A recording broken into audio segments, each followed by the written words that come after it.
بسم اللہ الرحمن الرحیم۔ محترم دوستو، آپ اس مناظرے کے پہلے 3 حصے 4 حصے بلکہ دیکھ چکے ہیں، اور یہ 5واں حصہ جو ہے وہ میں ریکارڈ کر رہا ہوں۔ یہاں تک ہماری گفتگو پہنچی تھی، آگے سماعت کی۔ جی، ڈیبیٹ شروع کرنے سے پہلے ہی عبدالحق صاحب مجھے پتا تھا نتیجہ یہی نکلنا ہے کہ یا تو آپ کو کوئی کام پڑ جانا تھا، یا نماز کا وقت ہو جانا تھا، یا لائٹ چلی جانی تھی، پیکج ختم ہو جانا تھا۔ یہ طریقہ ہوتا ہے، یہ دنیا کا ہر قادیانی، مرزئی، مربی، مولوی، مفتی کا یہی طریقہ ہوتا ہے۔ بڑی معذرت کے ساتھ مجھے سچ بولنا پڑ رہا ہے، میں کیا کروں۔ یہ نتیجہ مجھے پہلے ہی پتا تھا، آخر میں ہونا یہی ہے۔ یہ لگ بھگ گھنٹے ڈیڑھ کی گفتگو لگ بھگ کوئی ہو گئی ہے، لیکن نتیجہ یہی ہے کہ درجنوں آیتوں کا آپ نے کہا تھا، ایک آیت بھی آپ نے پیش نہیں کی، بلکہ آیت آپ نے وہ سورہ فاتحہ پوری کی پوری، اور آپ نے ہمارے اوپر ڈال دیا کہ اس کو خود ہی سمجھو، خود ہی اس کے اندر سے امام مہدی کو نکالو۔ جی مبشر صاحب، میں نے ایک آڈیو پہلے بھی کی ہے، ایک اور کر دیتا ہوں۔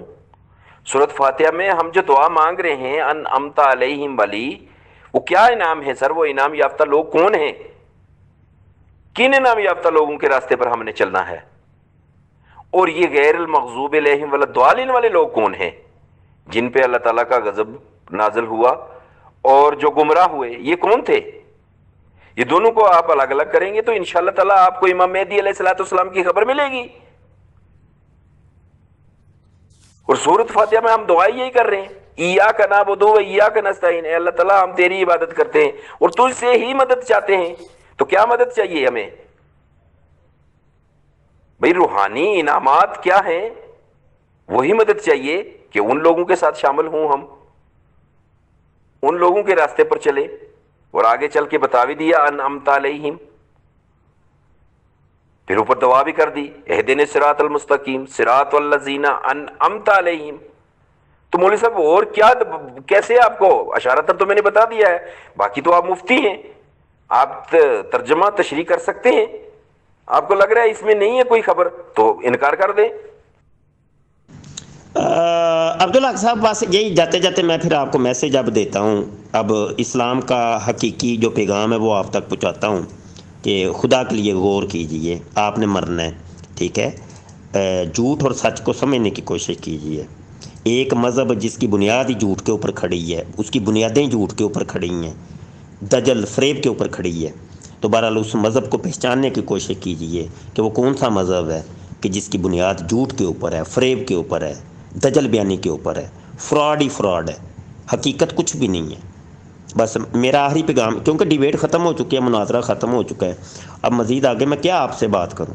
آپ کا تو ابھی جانے کا وقت ہو گیا، آپ نے چلے جانا ہے، کیونکہ دلیل تو آپ کے پاس ہے کو نہیں، وہ تو نہ ہی کو قیامت تک نہیں ملنی، کیونکہ جب ہے ہی نہیں کوئی دلیل تو دیں گے کہاں سے؟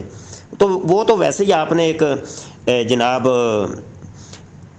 اپنا وہ رکھنے کے لیے، اپنے مذہب کا مان رکھنے کے لیے آپ نے کہہ دیا تھا کہ درجنوں قرآن کی آیتیں ہیں حضرت امام مہدی کے اوپر، وہ تو آپ نے بس آپ کے منہ سے نکل گئے ہیں۔ تو چلو بہرحال میں اب اس کے اوپر مزید کلام نہیں کرتا، آگے بات آپ سمجھ گئے ہوں گے میں کیا کہنا چاہ رہا ہوں۔ ایسا بیوقوف انسان ہے، خود یہ کہہ رہا ہے کہ میں درجنوں آئی۔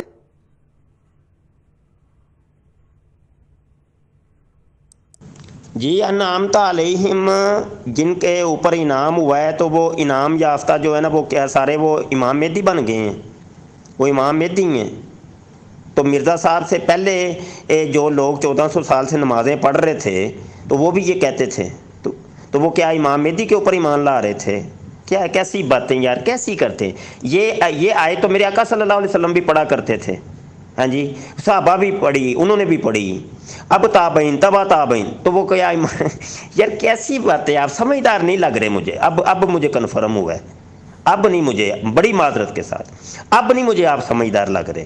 پہلے لگ رہے تھے کہ کوئی سمجھدار احمدی میرے مد مقابل آیا ہے، لیکن اب نہیں لگ رہے۔ اب یہاں سے آپ کی بیوقوفی، بڑی معذرت کے ساتھ بیوقوفی جھلک رہی ہے، ٹھیک ہے؟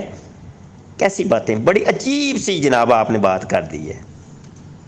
مبشر صاحب، میں نے 2 بار جو ہے وہ پڑھی ہے سورۃ فاتحہ، اور 2 بار آپ کے سامنے جو ہے وہ انعام والا راستہ پیش کر دیا ہے، اور 7ویں آیت جو ہے سورہ فاتحہ کی، اس سے منع کیا ہے نا اللہ تعالیٰ نے اور بندہ بھی دعا کرتا ہے ویسے راستے پر نہیں چلنا تو ویسے پر نہ چلیں. غیر المغضوب علیہم والضالین پہ کیوں چل رہے ہیں؟ انعمت علیہم والے راستے پر چلنا ہے نا. تو انعمت علیہم والا راستہ کون سا ہے؟ امام مہدی کو ماننا ہے. امام مہدی نے آنا ہے، رسول اللہ صلی اللہ علیہ وسلم نے خبر دی ہے. یہ سورۃ فاتحہ میں صداقت کا پتہ چل رہا ہے نا امام مہدی علیہ الصلوۃ والسلام کی کا. کیسے سمجھاؤں میں آپ کو؟ نہیں ماننا آپ نے تو بھائی بانے ہیں، نہ مانے. مناظرہ تو تھا ہی نہیں، کہیں مناظرہ ہوا ہی نہیں مبشر صاحب. ابھی تک تو آپ نے کوئی جواب ہی نہیں دیا. میں نے سورہ فاتحہ کی 7 آیتیں آپ کی خدمت میں پیش کی ہیں تو آپ نے شروع کر دی نصیحتیں کرنی، کیونکہ سورۃ فاتحہ پڑھنی نہیں، آپ نے ترجمہ نہیں کرنا. میں نے جو کیا ہے وہ آپ کو قبول نہیں. تو یہ تو میں نے پہلے کہا تھا آپ کو کہ قرآن پاک کی سورۃ فاتحہ آپ کے سامنے پیش کی ہے، وہاں آپ نے جو ہے وہ بات نہیں کرنی. اب نصیحتیں یہ جو جھوٹ پہ ہے جی، یہ جو عقیدہ جھوٹ پہ ہے جی، آپ نے مرنا ہے. مرنا آپ نے بھی ہے بھائی، سب نے مرنا ہے. کون رہے گا؟ کل نفس ذائقۃ الموت، ہر نفس نے جو ہے موت کا ذائقہ تو چکھنا ہے. مفتی صاحب اس طرح نہیں باتیں ہوتی. بڑی امید تھی آپ سے، اللہ تعالیٰ فضل کرے. انشاءاللہ کل پھر بات کریں گے، کوئی بات نہیں. بھائی سورہ فاتحہ کے اندر کہاں پر امام مہدی کا ذکر ہے وہ بتائیے، وہ آیت بتائیے. میاں آپ لمبی لمبی آڈیو سینڈ کر کے کیا باور کروانا چاہ رہے ہیں میرے بھائی؟ محترم عبدالحق صاحب سمجھدار بنیے، کیوں بے سمجھوں والی باتیں کرتے ہیں آپ، کام کرتے ہیں. وہ آیت بتائیے بھائی. 1400 سال 1500 سال ہو گئے، آیا وہ کسی نے تفسیر کی جو آپ کر رہے ہیں کہ وہ صرف قرآن آپ کو ہی سمجھ آیا؟ عبدالحق صاحب کو دنیا کے کسی بندے کو سمجھ ہی نہیں آیا. وہ بتائیے تو صحیح کوئی کسی تفسیر کا حوالہ کہ دیکھو جی فلاں مفسر نے کہا ہے جی یہ فلاں آیت ہے اس کے تحت امام مہدی کا ذکر ہے. کوئی کم از کم کچھ بتائیے تو صحیح کہ من گڑت رائے سے، اپنی رائے سے تفسیریں تو نہ کریے. یہ اگر دروازہ کھول دیا جائے کہ من مانی تفسیر، من مانے ترجمے، تو یہ دنیا کے اندر ہزاروں قذاب موجود ہیں. وہ زاہد خان قذاب موجود ہے جس نے نبوت کا دعویٰ کیا، وہ بھی قرآن کی آیتیں پڑھ پڑھ کے ہی سناتا ہے. ان کو پھر مان لیجئے نا. اور بھی بڑے بڑے گزرے ہیں، بڑے گزرے. مرزا صاحب سے پہلے بھی بڑے گزرے. سب قرآن، مسلمہ قذاب بھی تو قرآن پڑھ پڑھ کے سناتا تھا، اس کے اندر سے من مانی تفسیرات کرتا تھا. تو کیا مان لی جائیں پھر؟ یار کمال کرتے ہیں آپ عبدالحق صاحب. ویری گڈ مبشر صاحب، دل خوش کر دیا آپ نے. واقعی صحیح بات ہے کہ آپ کی آڈیو نہیں سنی، انہوں نے سنی ہوں گی میری، اور پھر اس پہ کرنا تھا اتنا. میرے بھائی یہ مناظرہ یہ اور کیا ہے؟ اس کو آپ مکالمہ کہہ لیں، مباحثہ کہہ لیں، ڈیبیٹ کہہ لیں، کچھ بھی کہہ لیں یا نہ کہیں، اس سے کوئی فرق نہیں پڑتا.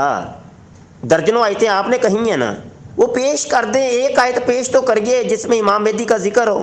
وہ تو ابھی تک آپ نے پیش نہیں کی. آپ اس کو لڑائی کہہ لیں کہ یہ لڑائی ہو رہی ہے، مجادلہ کہہ لیں آپ. میرے بھائی آپ مطلب جان چھڑانے کی کر رہے ہیں بس، کسی طریقے سے میری جان کسی طریقے سے چھٹ جائے. تو وہ چھٹنی نہیں ہے جب تک آپ نے آیت نہیں پیش کرنی. چلیں ٹھیک ہو گیا. میرے آقا صلی اللہ علیہ وسلم نے کون سی قرآن کی آیت کے تحت تفسیر کرتے ہوئے ارشاد فرمایا کہ اس سے مراد امام مہدی ہیں؟ وہ حدیث پیش کر دیں. نہیں مبشر صاحب، اس طرح نہیں ہے، اس طرح نہیں ہے. وہ سمجھ ہی آئی ہوئی تھی نا، اسی لیے تو محمد رسول اللہ صلی اللہ علیہ وسلم نے خبر دی تھی کہ امام مہدی علیہ الصلوۃ والسلام نے آنا ہے، اور یہ دعا سکھائی تھی، ایاک نعبد و ایاک نستعین اہدنا الصراط المستقیم صراط الذین انعمت علیہم. اور پھر 7ویں آیت سمجھا دی، غیر المغضوب علیہم ولا الضالین. اس کے بغیر سورۃ فاتحہ مکمل نہیں تھی. کس نے کہا آپ کو کہ 1400 سال پہلے جو ہے وہ امام مہدی علیہ الصلوۃ والسلام کا انتظار ہی نہیں تھا؟ یہ کس نے بتایا؟ یہ تو خبر تب دی تھی جب صحابہ کرام کے بیچ میں تشریف فرما تھے رسول اللہ صلی اللہ علیہ وسلم. مفتی صاحب کیا ہو گیا آپ کو؟ سورۃ فاتحہ پڑھے تو صحیح نا پوری. ٹھیک جی دوستو یہاں تک رہنے دیتے ہیں، یہ کلپ کافی لمبا ہو گیا اور آگے مناظرہ بھی جاری ہے. تو ہمارے نئے چینل ختم نبوت ٹائمز کو لازمی سبسکرائب کریں جی، یہ نیا چینل ہے. اور گھنٹی کے بٹن پر بھی کلک کر لیں اور ہماری ویڈیوز کو شیئر کریں، کمنٹ کیا کریں. ٹھیک ہے، جو بھی ہماری ویڈیو کو ویو کرے کم از کم اس کا حق بنتا ہے کہ اصل چینل کو یعنی ختم نبوت ٹائمز کو تو لازمی طور پہ سبسکرائب کریں. ٹھیک ہے جی، بہت شکریہ. آج کے لیے اتنے کافی، اگلی ویڈیو کے اندر مناظرے کو آگے لے کے چلتے ہیں۔ السلام علیکم ورحمۃ اللہ وبرکاتہ۔